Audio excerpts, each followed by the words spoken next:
Yes, sir. So just going back to it, as far as the Celtics and Mavs, we got, Tatum is gotta step his game up. He's gotta be aggressive, find his spots, don't worry about the referees, don't look at the referees every second.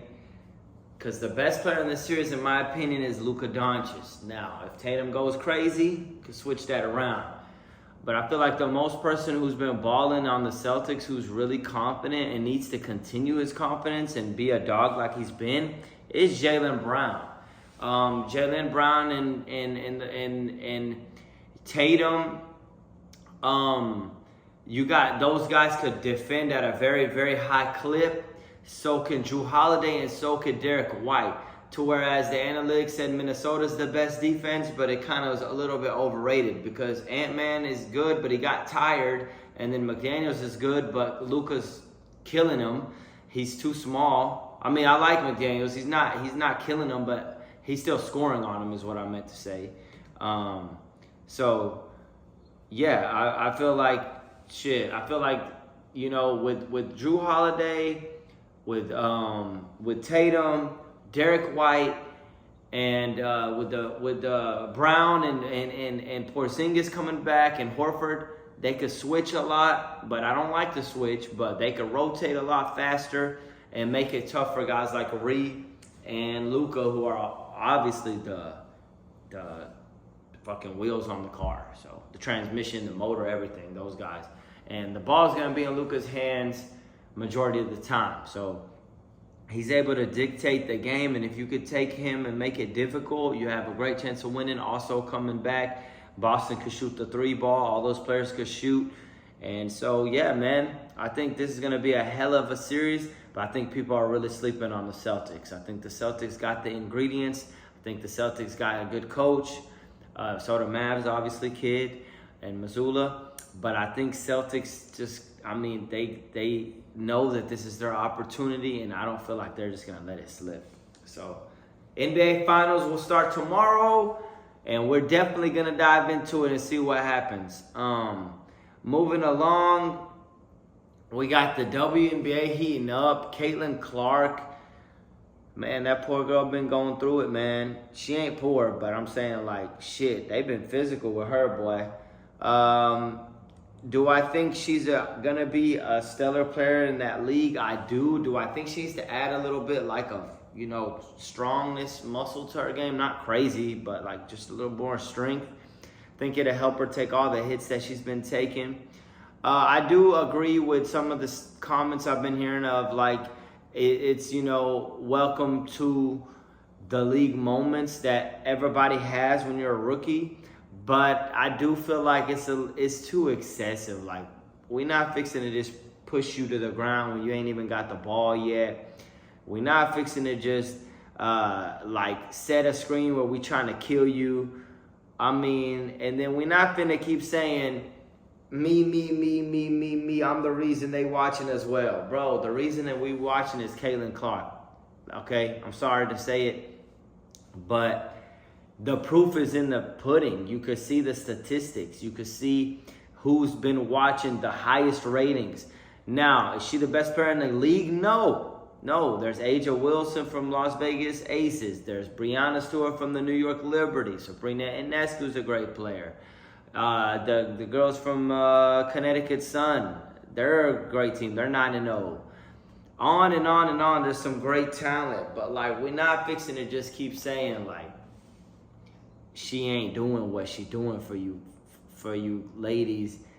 Competition, go at her. I'm not really too big on don't go hard. Go as hard as you can. It's a competition, and fuck everybody when you're on the court. But we're not finna act ungrateful y'all ain't been getting these private charter flights because of her, all these 5-star hotels, amenities, etc., because eyes and the dollars being spent to watch her. Let's respect that.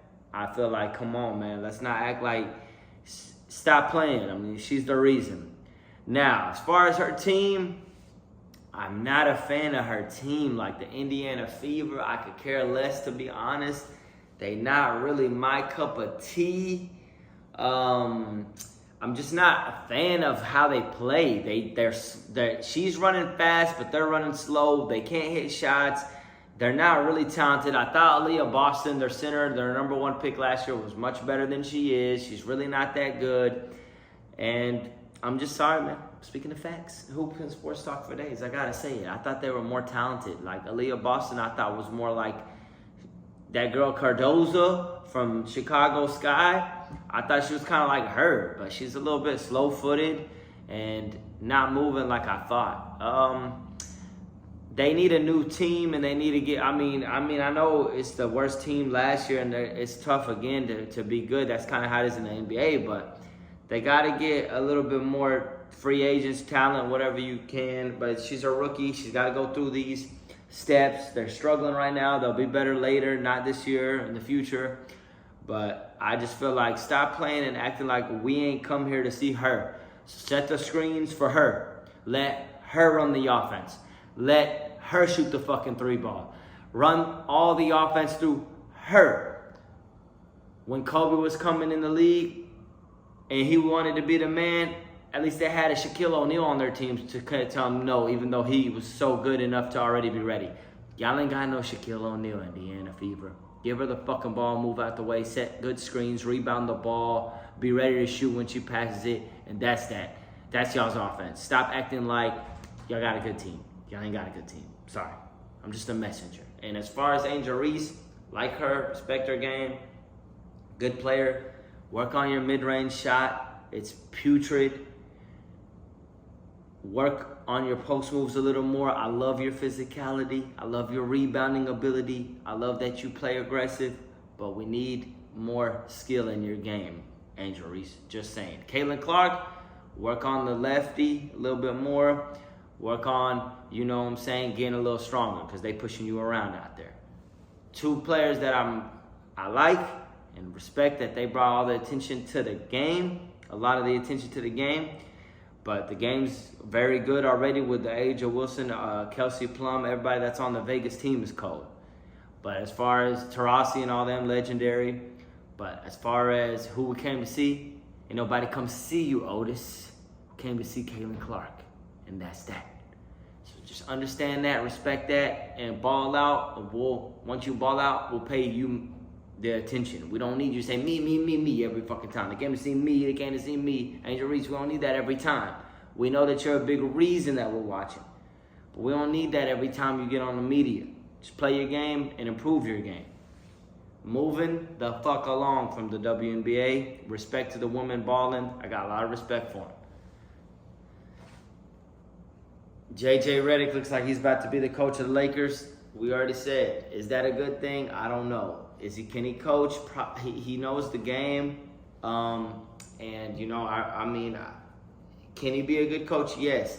I did like to see the coaching staff, what they said, it could be like a Rajon Rondo and another great Borrego and a lot of high-profile assistant coaches, like maybe Cassell. I would love that. I would love like a stacked-up assistant coach. When we had stacked-up assistant coaches with Jason Kidd and another person and another person, like really, the Mr. 94 Feet was on that coaching, the one that trained Kobe and trained Ree and all them, and Braun's long time helped train too.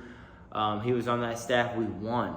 So if we get like Rondo and a lot of great assistants, that'll help that'll help JJ Redick get adapted faster, and I'm more of a fan of that. As far as the podcast with him and Braun and then setting him up for a coach, I think to me it's kind of weird. Not the fact that, you know what I'm saying, they started a podcast. It's just like, okay, I didn't know that you were doing that for him to be the coach. Just let him be the fucking coach if that's what you're feeling. Do we have to really do a pod?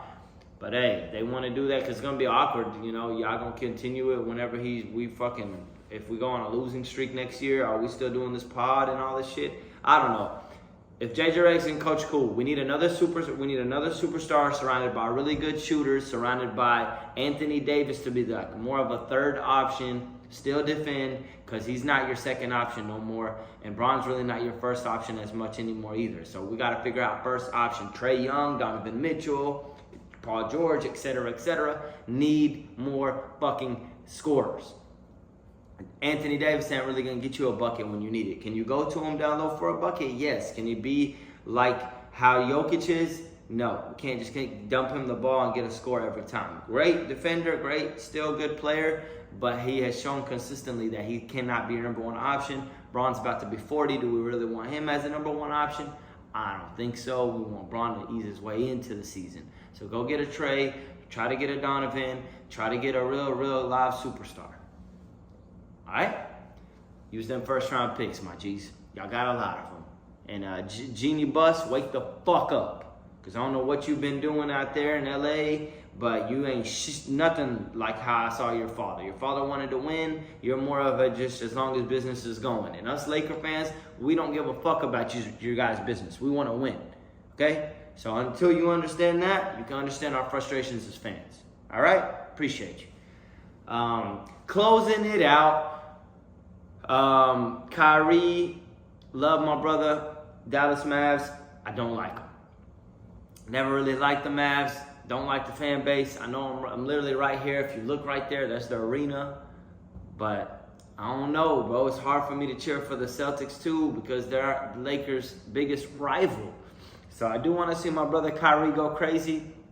I wish him well. I'm not going to say I'm going to be cheering for the Mavs. Like Jaylen Brown, he's another one of my favorites. And got a lot of respect for him. And got, obviously, a lot of respect for Kyrie.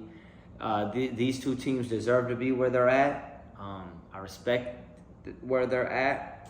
I'll be watching, and I'm very intrigued. This could be the best finals since the Cavs and Warriors in 16. So that'd be 8 years. Hopefully lives up to the hype. And yeah, man, I will definitely be checking in day-by-day basis, game-by-game basis. More clips to see my reaction right away when something happens. I don't like the delays. And for now, I just want to keep it coming. And as far as my takes on what happened during the game or what I think. And I've been watching basketball for 30 plus years, so I'm just telling you guys, I'm not saying my word is bond, but I do really, really lock in when I watch these games and have played basketball at a high level. Not in the NBA or nothing, no, but enough to know what I'm talking about. So, Hoop and Sports Talk for Days Pod. If you subscribe, that'd be legendary. If you like it, tell a friend, that'd be legendary. Till then, summer has come upon us, and let's get it. Let's lock in. Let's focus. And yeah, man, I'll be checking in more to let you guys know how I feel, and we'll go from there. So until then, I'm out. It's been another episode. I go by the name of Omar. I also go by the name of Izzy. I'm out. Peace.